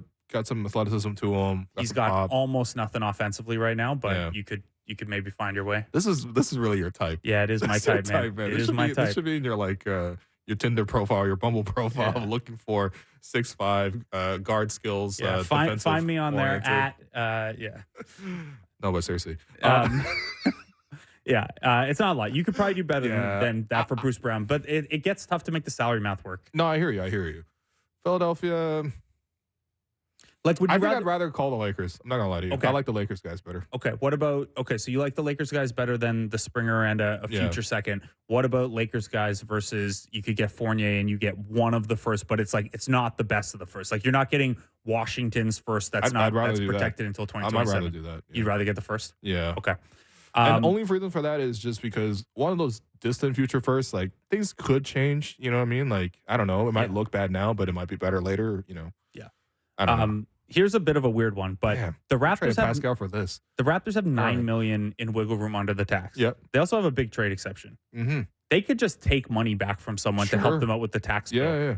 Nasir Little's not playing for Phoenix at all. Sure. He's only I'm happy with that. He's only 23 years old. He's got a long-term contract, but only at like $6-7 million a year. Would you take him just for the Suns would save like $25 million? No, absolutely. Okay. I would. Yeah. That's another way to use the kind of cap flexibility that you've built here. Sure. Yeah. So that was those are my kind of trade scenarios for you. All right. So I walked out of this with some fringy person on the Lakers. Yeah. Maybe Rashawn Holmes and your own second round pick. Yeah.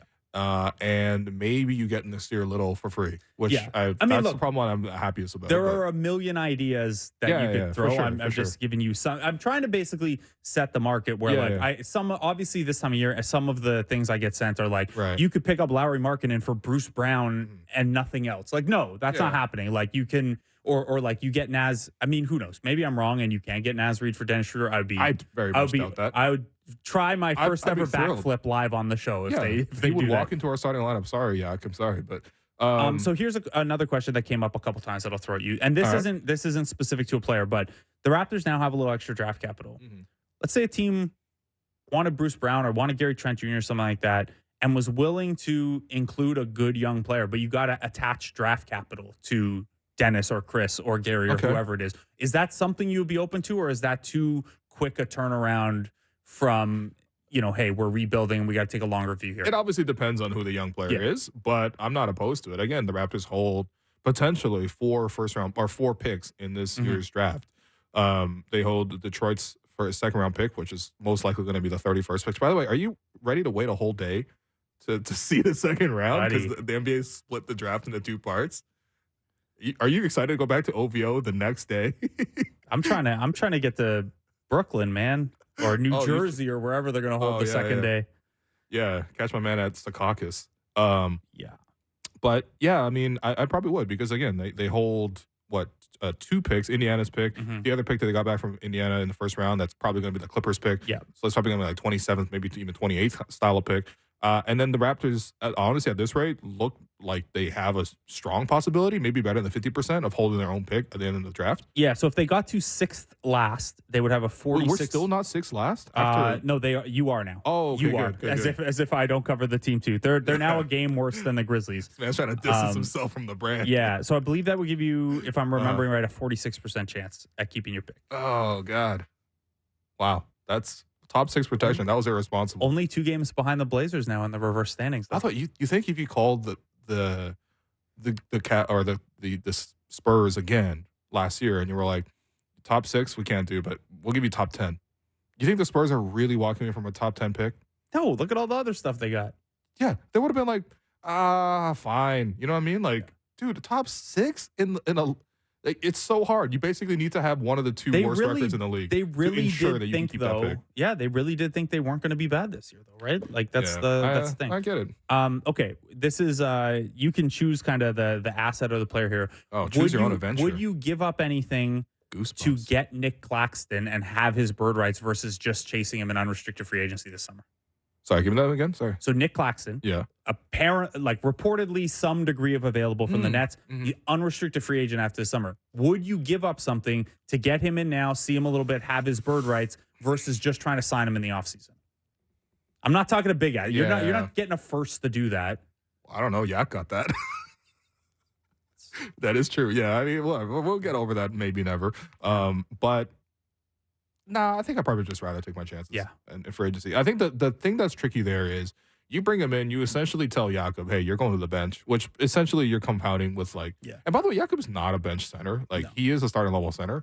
So you're putting him in a bad position. You're seeing if he fits, and of course, once you attach that pick to get him, you're like essentially completely committed to re-signing him. You've given up a lot of your own leverage in that. It's fine if it's like the Pacers giving up some picks for Pascal because A, Pascal probably wasn't going to just sign there up in free agency anyway, but also B, the price is the price. You're going to pay the max for him. Yeah. It's not so much fun when you pay the first for Jakob Poeltl, and now you're absolutely dead on committed to re-signing Jakob Poeltl for the highest price. You're committing yourself to overbidding everyone else. So you might as well just not commit yourself and then bid what you feel like is a good amount in free agency. So probably no. Yeah, I think. I also don't need to see Nick Claxton fit, quote unquote, in Toronto. Like, Yeah. I know what he does. I kind of think you'd then move on from Yak if you really believed Claxton was a fit. Or not, Sure, like yeah, you might. You might. I don't want to do the thing where like you can't have two good players on a team, but like, Yes. yeah, at some point you would probably. I mean, at some point they're probably going to explore over the life of Yak's deal. Gotcha. At some point anyway. Okay, let's pivot, do a little bit around the NBA stuff. All right, cool.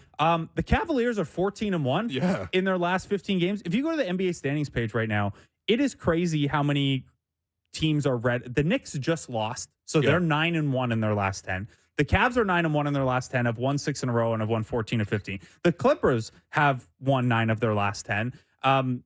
How are the Cavs getting this done? Like they're getting back to health now, but even a healthy Cavs team, I believed in the defense. I don't know if I believed you're going to go on a 14-1 run and be the number 2 team in the East right now. Obviously, the number 1 reason is Donovan Mitchell. The number 2 reason is Jared Allen. The number 3 reason is nobody has any idea how they're this good. Sam Merrill is like stealing the ball and then pulling up for 3 over top of like long defenders.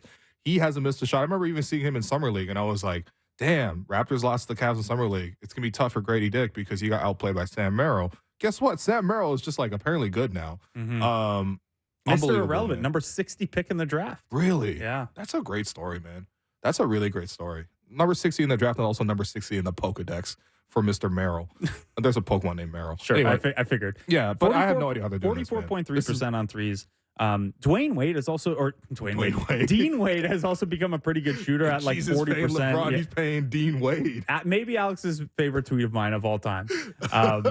He's become 40% from 3, but like this isn't a good 3-point shooting team overall, other than those guys. Well, I mean, you do have Strus, who's the threat to move, and he had that 20-point quarter against the Raptors. Didn't make the top 5 worst losses, by the way. He's only at 34% of the season though. From 3. Yeah, exactly, because he takes a lot of contested movement ones. Merrill has not missed like pretty much since coming into the league now into the rotation. I don't know, man. They're again, to think they're 1 loss away from the Serge Ibaka's scarf essentially. Yeah. 14-1 is absurd, but I have no idea. 16th in offense, but 2nd in defense.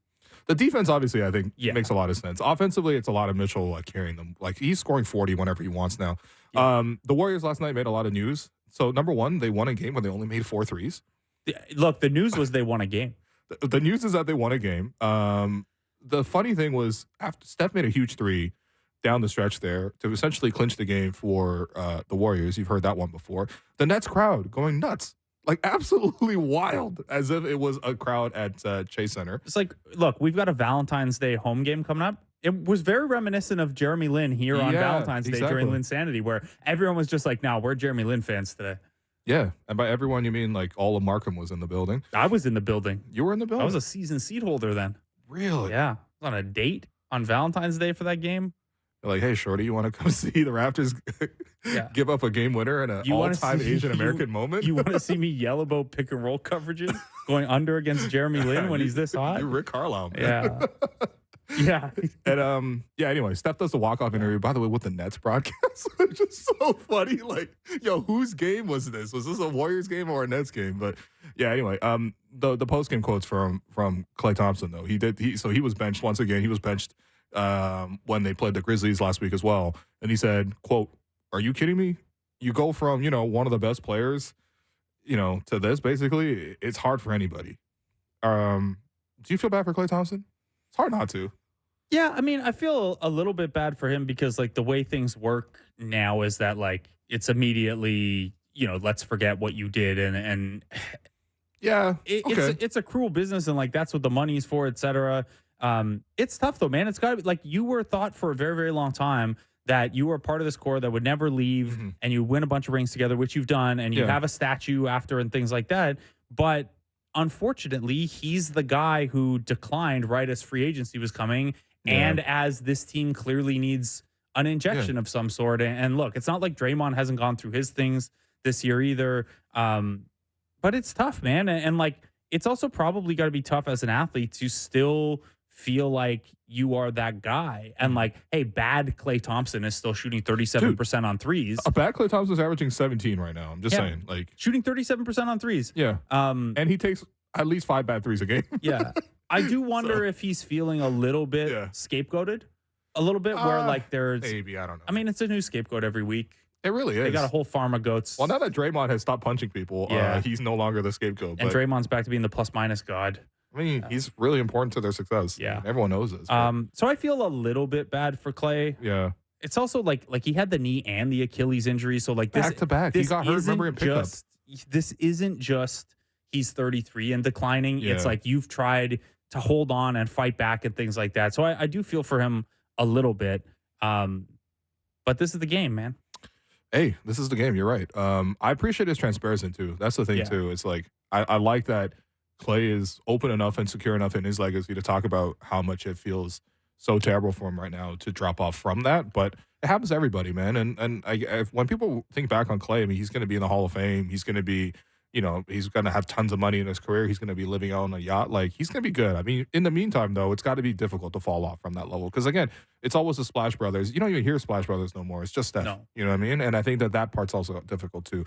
But speaking of that part, Patrick Mahomes, who I guess you do a lot of media for the Super Bowl, he said, if I played basketball, I'd be just like Steph Curry. So I'm like a novice NFL fan, as in I've watched just the Super Bowls. So I know obviously who Pat Mahomes is because I've seen him there before. But yeah, I mean, explain this comp to me and just explain Pat Mahomes to me as a general NFL fan. So first of all, Mahomes is, if not the best quarterback in the league, top 2 quarterback. It's him and Lamar Jackson. So he's also I haven't seen him in the Super Bowl. Sorry. It's a ton of fun. Just saying. But basically, the best way I can describe it is the 2s versus 3s in the NBA and run versus pass in the NFL have kind of followed the same path on a similar timeline where passing runs as 2s? No, just like passing volume has increased in the modern era. Got you. At first it was like an analytic thing, but then it was like, no, this just makes more sense. Like you can cover 7, 8, 15 yards with a pass in the way you can't with a run. You're going through more 3, 4 yards at a time. Okay. So the way that passing volume has taken on a bigger importance, and what Kansas City has really done, and so Mahomes and Curry have that parallel. And then stylistically, Kansas City really pioneered a faster pace of play where not only are we going to pass, but we're going to pass down your throat. And like you don't have time to catch up. And your defense is gassed by the end of every drive, and we don't care about controlling the clock that much. We want to run it on you, and I think that's where he kind of sees the parallels. In addition to, he's headed for another ring here, you know. So which one would this be if they win again this weekend? I have to double check.